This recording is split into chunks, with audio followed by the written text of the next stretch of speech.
کوئی شکر کی پٹی بھی باندھ نہیں تھا. حضرت ایوب 18 سال بیمار رہے. زوجہ کہنے لگی دعا کر لو, تو آپ فرمانے لگے بی بی سے کہ صحت کتنی دیر رہی؟ اس نے کہا 60 سال. تو آپ فرمانے لگے ذرا بیماری کو بھی 60 سال گزر لینے دو, پھر دعا بھی کر لیں گے. یہ دعا کی, اللہ یہ لفظ کہے, اللہ نے صحت دے دی, تندرستی آ گئی. ایک دن گھر میں بیٹھے بیٹھے زوجہ کہنے لگی کہ ایوب یہ بتاؤ دکھ اچھے کہ سکھ؟ آپ فرمانے لگے سارے دن ہی اللہ کے ہیں, پر دکھ بڑے اچھے تھے. مجھ سے پوچھو تو دکھ بڑے اچھے تھے. کہا کس طرح؟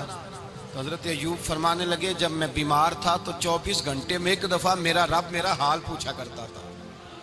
ایک دفعہ میرا اللہ پوچھتا تھا ایوب تیرا حال کیا ہے؟ فرماتے ہیں 12 گھنٹے تو لذت ہی رہتی تھی کہ میرے رب نے میرا حال پوچھ لیا ہے, اور اگلے 12 گھنٹے میں انتظار کرتا تھا مالک حال دوبارہ کب پوچھے گا. فرمانے لگے اب صحت تو ہو گئی ہے, پر اب میرا رب میرا حال تو نہیں نہ پوچھتا. بھائی مشکلات جو ہوتی ہیں وہ تو تجھے سجا دیتی ہیں, سوار دیتی ہیں.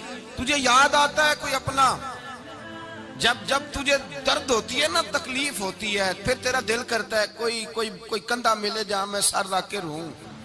پھر اسی لیے تو کسی درویش سے کسی نے پوچھا تھا اپنا کون ہوتا ہے؟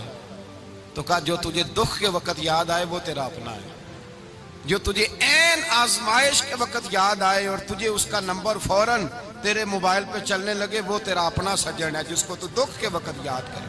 تو بھائی مشکلات کے بعد جو اللہ آسانی دیتا ہے. حضرت ابراہیم کو آگ میں بھی پھینکا گیا, حضرت ابراہیم علیہ السلام کو ستایا بھی گیا, نکالا بھی گیا, لیکن جب ان مشکلات سے گزرے تو میرا رب فرماتا ہے وَإِذِ ابْتَلَىٰ إِبْرَاهِيمَ رَبُّهُ بِكَلِمَاتٍ فَأَتَمَّهُنَّ قَالَ إِنِّي جَاعِلُكَ لِلنَّاسِ إِمَامًا.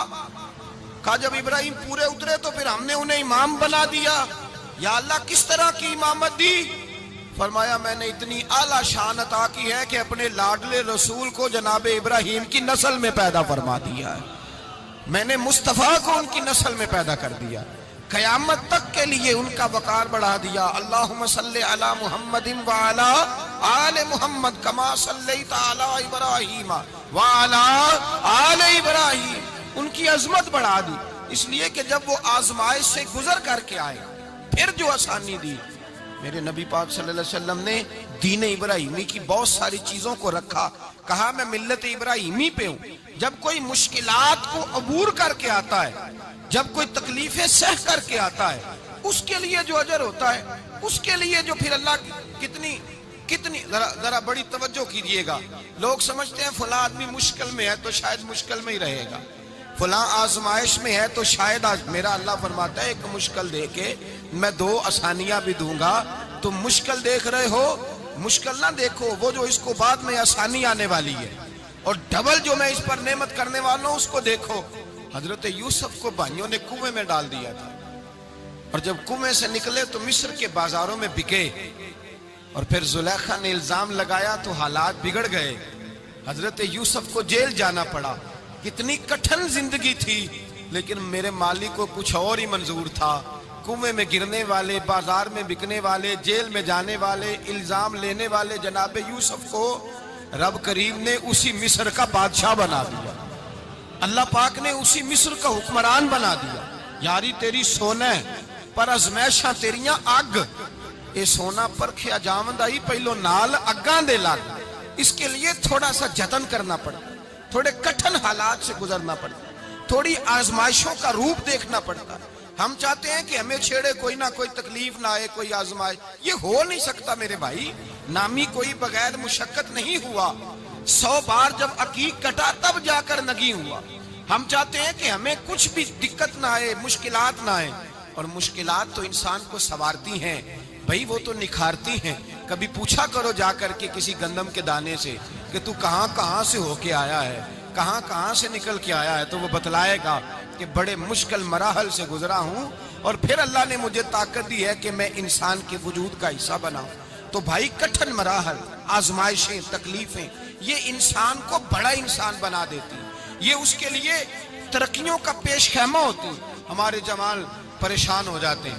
عورتیں خاص کر کے اس بات پہ توجہ کریں, وہ بڑی جلدی غم لے جاتی ہیں. وہ کہتی ہیں جانے میرا کچھ ہوگا ہی نہیں, جانے میرا کچھ ہو ہی نہیں سکتا. میرے بھائی درجنوں اور بیسیوں لوگ ایسے ہیں جن کی اولادیں نہیں تھی, لیکن نام ان کا ان سے بھی زیادہ ہے جو بڑے بڑے صاحب اولاد. حضرت خواجہ معین الدین اجمیری کو جانتے ہیں آپ لوگ؟ نہیں، جو جانتے ہیں وہ بولے جانتے ہیں جی؟ لو جی، کافی سارے جانتے ہیں، تھوڑے جی رہ گئے نا۔ جانتے ہیں نا خواجہ صاحب کو؟ ان کے کسی بیٹے کو جانتے ہوں؟ نہیں جانتے، نہیں جانتے، نہیں جانتے آپ ان کے بیٹے کو۔ حضرت خواجہ معین الدین اجمیری رحمت اللہ تعالیٰ علیہ کے بیٹے کو نہیں جانتے، لیکن ویسے آپ ہندوستان میں کسی آدمی کو چھیڑ کے دیکھیں، وہ کہے گا میں خواجہ صاحب کا روحانی بیٹا ہوں، میں اولاد۔ حضرت غوث اعظم رضی اللہ تعالیٰ عنہ کی اولاد کو کم لوگ جانتے ہیں، لیکن آپ ویسے کسی کو پوچھ کے دیکھیں 11ویں والا پیر کون ہوتا ہے، ہر آدمی ہاتھ اٹھا کے بتائے گا خدا کے فضل سے ہم پر ہے سایہ غوث اعظم کا، ہمیں دونوں جہاں میں ہے سہارا غوث۔ لوگ جھوم کے بتلائیں میرے بھائی، یہاں لوگ پریشان ہو جاتے ہیں کہ اولاد ہوگی تو یہ ہوگا، فلاں ہوگا تو یہ ہوگا۔ بھائی ایسی کوئی بات نہیں، میرے پاس پیسے ہوتے تو میرا ابا بیماری سے فوت نہ ہوتا۔ جو مالدار ہوتے ہیں تو کیا وہ بچ جاتے ہیں؟ حضرت اسرائیل انہیں چھوڑ جاتے ہیں؟ او خدا کے بندے، تو کیسی بات کر رہا ہے؟ یاد رکھ، یہ جو آزمائشیں ہوتی ہیں، یہ جو تکلیفیں ہوتی ہیں، یہ جو تھوڑے سے مشکل حالات ہوتے ہیں۔ حضرت یونس علیہ السلام کی دوستی ہوگی حضرت جبریل امین سے، تو جناب جبریل ملنے آئے۔ حضرت یونس علیہ السلام فرمانے لگے جبریل میرا دل کرتا ہے مجھے اس بندے کی ملاقات کرا جو اللہ کا سب سے زیادہ عبادت گزار بندہ ہے۔ حضرت جبریل امین لے گئے دور دور فلسطین کے علاقے میں، اور لے جا کر ایک بندے سے ملاقات کرائی جس کی دونوں آنکھیں بھی کوئی نہیں تھی، دونوں بازو بھی کوئی نہیں تھی، دونوں پیر بھی کوئی نہیں تھی، اور اس بندے کی زبان پر لفظ بڑا کیا جاری تھے، یا اللہ تیرا شکر ہے، یا اللہ تیرا، بول کے کہیے یا اللہ تیرا، اے اللہ تیرا شکر ہے۔ شکر شکر کر رہا تھا۔ حضرت جناب سیدنا یونس علیہ السلام کہنے لگے میں نے تجھے عبادت گزار کو ملانے کو کہا تھا، تو کہاں لے آیا؟ حضرت جبریل کہنے لگے یا یونس، یہ ہر چیز جانے کے باوجود اپنے رب کی رضا پہ راضی ہے۔ اس وقت دنیا میں نبیوں کے بعد جس سے اللہ سب سے زیادہ پیار کر رہا ہے وہ یہی بندہ ہے، یہ اپنے رب کی رضا پہ راضی ہے۔ اے تن میرا کنگی ہووے تے میں زلف سجن دی باواں، تے پوش میرے دی جتی بن جائے تے میں یار دی قدمی آواں، مارو مارو مینو مار مکاؤ کوئی عذر نہ پیش لے آواں، تے جے سونا ہی میرے دکھ وچ راضی، جے سونا ہی میرے دکھ وچ راضی، جے سونا ہی میرے دکھ وچ راضی، تے میں سکھ نو چلے ڈاواں۔ مانا کہ جب اس حال میں راضی ہے تو بس ٹھیک ہو گیا، ٹھیک ہو گیا۔ وصل اچھا ہے نہ فراق اچھا ہے، بس جس حال میں محبوب رکھے وہی حال اچھا ہے۔ بس جس حال میں انہوں نے رکھا بات ٹھیک ہو گئی۔ اس میں اب انسان شکوا کرتے پھرے کہ یہ کس طرح ہے وہ کس طرح، اپنے آپ کو مطمئن رکھا۔ مشکل کے بعد جو آسانی آل، حضرت لقمان حکیم، ان کے نام پر قرآن مجید کی پوری سورت ہے۔ حضرت لقمان حکیم علیہ رحمہ آپ اپنے بیٹے کو نصیحت کر رہے تھے، کہنے لگے بیٹا کو مشکل آئے تو گھبرانا نہیں، کوئی مشکل آئے تو کرے بیٹوں کو سمجھ آ جائے کہ مشکل آئے تو، سمجھ آ رہی ہے بات کی، مشکل آئے تو۔ اور کیا خوبصورت جملے، بیٹے کو بٹھا کے کہتے ہیں بیٹا چھوٹی مشکل آئے گی تو اللہ بڑی مشکلات آسان کر دے گا، سمجھو چھوٹی مشکلات آئیں تو اللہ نے بڑی مشکلیں اس نے آسان کر دی۔ اور آپ کو بتاؤں اصل انسان ہوتا ہی وہ ہے جو مشکلوں میں جینے کا ڈھب سیکھ جاتا ہے، وہ بن جاتا ہے جو کرب کے حالات میں جینے کا سلیقہ سیکھ جائے۔ اپنے بچوں کو یہ سمجھانا، حضرت لقمان بیٹے مشکل آئے تو گھبرانا نہیں، بڑی کو ٹال دیتی ہے، وہ نیکی کا اور آسانی کا پیش خیمہ ہوتی ہے۔ اللہ اس کے بعد آسانی سمجھا رہے ہیں۔ کچھ دنوں کے بعد کہنے لگے آؤ فلاں اللہ کے نبی کی ملاقات کو چلے، فلاں نبی علیہ السلام سے ملنے چلتے ہیں۔ اس زمانے میں جو نبی تھے ان سے ملنے چلے گئے۔ بیٹے کو بات یاد تھی، گھوڑے پہ بیٹھے، امام ابن جوزی نے اس کو لکھا ہے، گھوڑے پہ بیٹھے تھے دونوں کے پاس گھوڑے تھے۔ اب رستہ بہت زیادہ تھا، کھانا ساتھ لے لیا، پانی ساتھ لے لیا، رستہ لمبا تھا، صحرا کا علاقہ تھا۔ جب جانے لگے تو اتنی سخت گرمی ہوئی کہ گھوڑے بھی بے ہوش ہونے لگے۔ اچانک ایسی گرم لو چلی کہ گھوڑے بھی، اب دونوں باپ بیٹا جو تھے وہ بڑی جوش میں تھے کہ جانا ہی جانا ہے۔ گھوڑے سے اتر کر کے پیدل چلنے لگے۔ اب پیدل چلتے چلتے ذرا آگے گئے تو گرمی میں جتنا بندہ پیدل چلتا ہے اتنا پیاس بھی زیادہ لگتی ہے، تو پانی پیتے رہے، کھانا کھاتے رہے، کھانا پانی بھی ختم ہو گیا۔ تھوڑا آگے چلے نا، اس قدر تکلیف بڑی کہ حضرت جناب لقمان کے بیٹے کے پیر کے اندر ایک ہڈی پیوست ہو گئی۔